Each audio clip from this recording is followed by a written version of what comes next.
Selamat pagi, siang, malam, mahasiswa sekalian semua. Kembali lagi dengan saya Erik pada permata kuliah Teknik Pemasaran Digital pertemuan kedua dan kita kali ini akan membahas mengenai topik e-commerce ataupun bisnis online, affiliate, dropship, dan reseller. Capaian pembelajaran pada pertemuan ini adalah dapat menjelaskan tentang dunia bisnis, affiliate, dropship, dan reseller pada produk dan jasa serta kaitannya dengan pemasaran digital. Indikator yang diharapkan adalah mampu mencari dan menentukan mitra untuk dilakukan riset terkait pemasaran melalui dunia. Untuk pengalaman pertama, 20 tahun pertama e-commerce atau bisnis online, hanya awal pertumbuhan dan perubahan yang cepat. Teknologi berkembang pada tingkat eksponensial, perubahan bisnis yang mengganggu, dan peluang baru dalam hal pengenalan mengenai bisnis digital, penggunaan internet untuk bertransaksi bisnis termasuk web browser, seluler, dan aplikasi. Lebih formalnya, transaksi komersial yang diaktifkan secara digital antara organisasi dan individu. Apa dampak komunikasi elektrik terhadap bisnis tradisional? Transformasi bisnis digital ini adalah perubahan signifikan pada proses organisasi, struktur, dan sistem yang diimplementasikan untuk meningkatkan kinerja organisasi melalui peningkatan penggunaan media digital dan platform teknologi. Dan mereka termasuk pemasaran inbound, pemasaran media sosial, perdagangan, seluler atau mobile commerce. Era digital membutuhkan pemikiran ulang tentang perumusan strategi tradisional dalam menemukan peluang bagi klien, sehingga bisa terjadi evolusi teknologi dan bisnis. Di sini ada beberapa fitur unik dalam teknologi e-commerce, yakni teknologi e-commerce menyediakan 8 fitur unik yang telah berdampak pada perilaku bisnis. Dimensi unik teknologi e-commerce ini menunjukkan banyak kemungkinan baru untuk pemasaran dan penjualan. Serangkaian pesan interaktif, personel, dan kaya yang kuat tersedia untuk pengiriman ke kalangan tersegmentasi yang ditargetkan. Ini adalah 5D dalam pemasaran interaksi digital marketing, yakni kita perlu ada digital device, platform digital, media secara digital, data secara digital, dan teknologi secara digital, yang dikenal sebagai 5D yang diperlukan dalam pemasaran interaksi digital. Kembali lagi pada media yang kita kenal pada pertemuan pertama, terdapat 3, yakni paid media, owned media, dan earned media. Khususnya yang perlu di-highlight dalam perbahasan pertemuan ini adalah affiliate marketing yang termasuk ke dalam paid media. Affiliate marketing atau pemasaran afiliasi adalah sistem penghargaan di mana penunjuk diberi biaya ataupun finder fee untuk setiap rujukan atau referral yang mereka berikan. Pengaturan berbasis komisi di mana situs rujukan menerima komisi penjualan atau arahan oleh pedagang. Komisi biasanya didasar pada persentase harga jual produk atau jumlah tetap untuk setiap penjualan.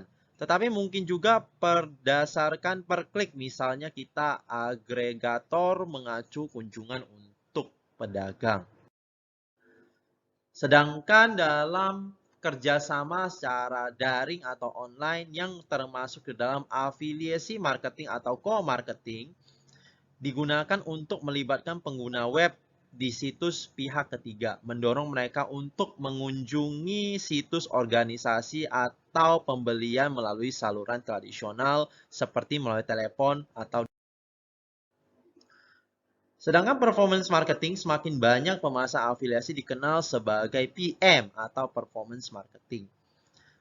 Asosiasi Pemasaran Kinerja atau The Performance Marketing Association yang disingkat dengan PMA menggambarkan pemasaran kinerja sebagai istilah komprehensif yang mengacu pada program pemasaran dan periklanan online di mana pengiklan dan perusahaan pemasar dibayar ketika tindakan tertentu selesai seperti penjualan, leads, atau klik. Adalah bagaimana afiliasi marketing bekerja, yakni dari awal dari konsumen mengunjungi situs, kemudian konsumen tersebut melakukan pembelian, dan perusahaan mendapatkan revenue, dan perusahaan bisa membayarkan komisi kepada affiliate marketing. Keunggulan dari affiliate marketing terdapat banyak hal seperti yang ada di bawah ini. Salah satunya yakni dibayarkan berdasarkan kinerja. Itu bisa mengurangi banyak sekali fixed cost dari perusahaan untuk mengenerate lebih banyak profit bagi perusahaan. Artinya selain keunggulan juga ada kelemahan, yakni dengan sales in-house yang terbatas, afiliasi bisa mengurangi brand, image, merusak reputasi, membengkakkan program variabel, dan lain sebagainya. Jadi dalam affiliate marketing pasti terdapat plus. Ini adalah contoh-contoh afiliasi marketing yang digunakan oleh Booking.com ataupun. Dan untuk Indonesia sendiri terdapat Shopee, Lazada, yang bisa dilihat pada. Kemudian kita masuk ke apa itu dropshipping. Dropshipping adalah jenis metode pemenuhan retail di mana produsen, grosir, distributor, atau pengecer tidak menyimpan produk yang mereka jual dalam stok dan tidak memiliki persediaan. Ketika pesanan ditempatkan melalui merek atau melalui pengecer, dan kemudian pesanan duplikat ditempatkan dengan pihak ketiga. Pesanan kemudian dikirim langsung konsumen dari pihak ketiga atas nama atau pengecer.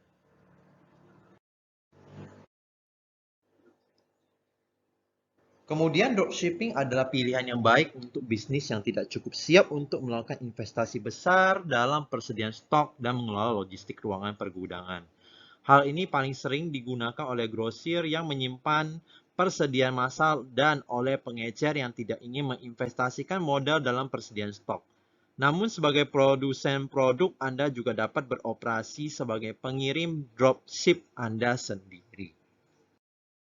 Keunggulan dropship antara lain adalah lebih efektif secara cost, lebih efisien secara waktu, dan mendapatkan fleksibilitas yang tinggi baik untuk pemasar ataupun kandidat untuk. Kelemahannya adalah mendapatkan margin yang tipis, kemudian untuk supply chain-nya sulit dikontrol, biasa terdapat permasalahan mengenai ketidaksiapan untuk shipping, dan lain sebagainya. Nah, ini adalah contoh pola dari konsumen model dropship, dari konsumen ke retailer, ke supplier, dan supplier langsung kepada konsumen. Ini adalah contoh-contoh dropship, yakni di dropshipaja.com, dropshipper, Dudusan, Bandros. Ini adalah contoh-contoh dropship yang dilakukan pada website mereka.